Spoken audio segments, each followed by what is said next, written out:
দিদি, বিজেপি মাছ নিয়ে রীতিমতো মাছ হাতে করে প্রচার করছে যে আমরা মাছের বিরোধী নয়, বাঙালি মাছ খাবে। বিশ্বাস করছেন? না, ওদের কথা বিশ্বাস করার কোনো জায়গাই নেই।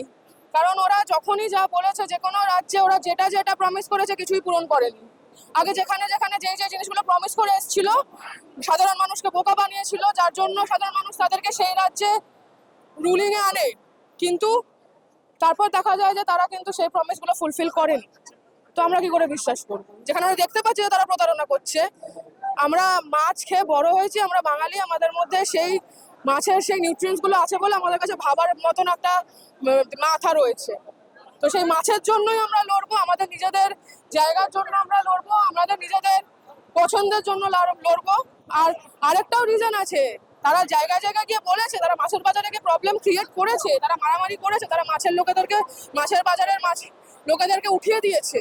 তো সেখানে আমরা কি করে বিশ্বাস করতে পারি? আমরা মাছ খেয়েছি, আমরা ঘাসে মুখ দিয়ে চলি না, আমরা মাছে মুখ দিয়ে চলি।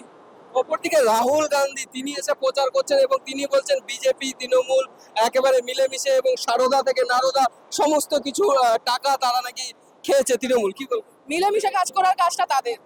21-এ আমরা দেখেছিলাম তারা কাদের সাথে হাত মিলিয়েছিল।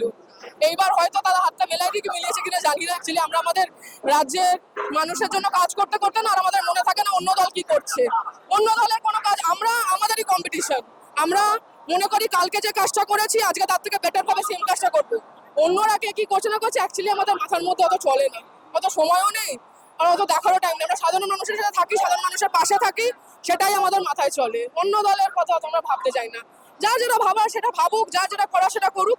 বাংলার বাংলা রাজ্যের লোকেরা বুঝিয়ে দেবে যে বাংলার রাজ্যে কাকে কাকে কারা কারা কিভাবে কিভাবে প্রতারণা করেছে। আর এই বাংলা কাকে চায় সেটা এবার 2021-এ বুঝেছিল, 2026-এ আবার বুঝিয়ে দেবে। এই যে চাকরি নিয়ে সমস্যা, 26,000 চাকরি থেকে শুরু করে বিভিন্ন সরকারি চাকরির পরীক্ষা না হওয়া, পরীক্ষা হলেও সেটা নিয়ে কেসে ঝুলে যাওয়া, এই সমস্ত বিষয়ের উপর ভিত্তি করেই কি নরেন্দ্র মোদী বলছে সরকার আসলে চাকরি দেবে?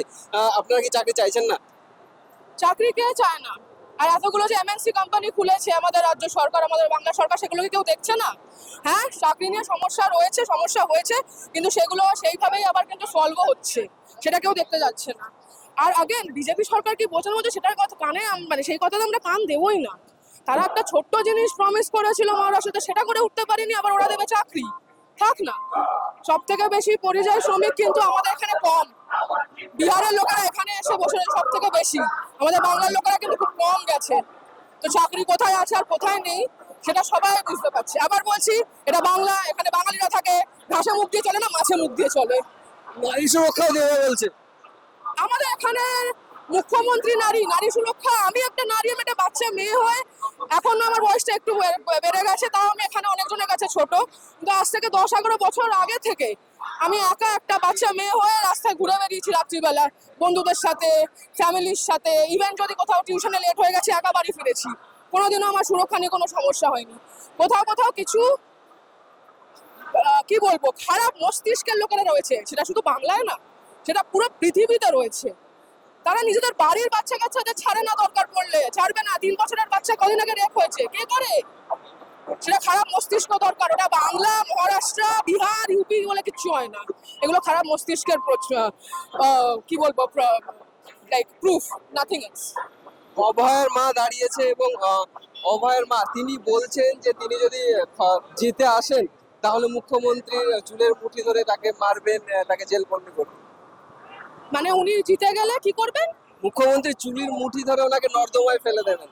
ও আচ্ছা, দেখি, দেখা যাক।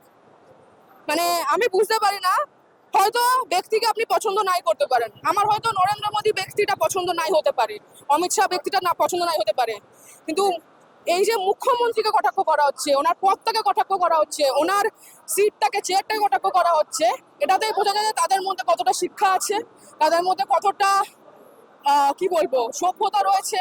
নাম নিয়ে বলতো, তার মনে হয়েছে, তার রাগ হয়েছে, তিনি তার মেয়েকে হারিয়েছে, সব বোঝা যায় যে আবেগে লোকেরা বলে ফেলতে পারে। তো ডিরেক্ট মুখ্যমন্ত্রী মানে সিটটাকে বলবে,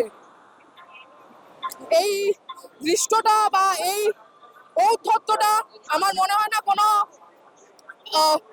বলতেও খারাপ লাগছে, আমাদের আমি একটা রেপ ভিকটিমের মাকে শোভা পায় বলে আমার মনে হয় না। তিনি মা, তিনি আমাদের সবার মায়ের মতো। এই কথা তো আমরা আমরা ওই করতে পারি না, মানে I can't accept this, or মানে এটাকে এগ্রি করা তো দূরের কথা, সাপোর্ট করা দূরের কথা, অ্যাকসেপ্টই করবো না যে আন্টি আপনি খারাপ কথা বলেছেন মুখ্যমন্ত্রীর জন্য। আপনার জ্বালা সব বুঝতে পারছি, আমাদেরও সেম জ্বালায় রয়েছে, কারণ আমরাও একটা মেয়ে, কিন্তু এটা আমরা অ্যাকসেপ্ট করবো না। এটা আমরা এক্সপেক্টও করি না, অ্যাকসেপ্টও করবোই না।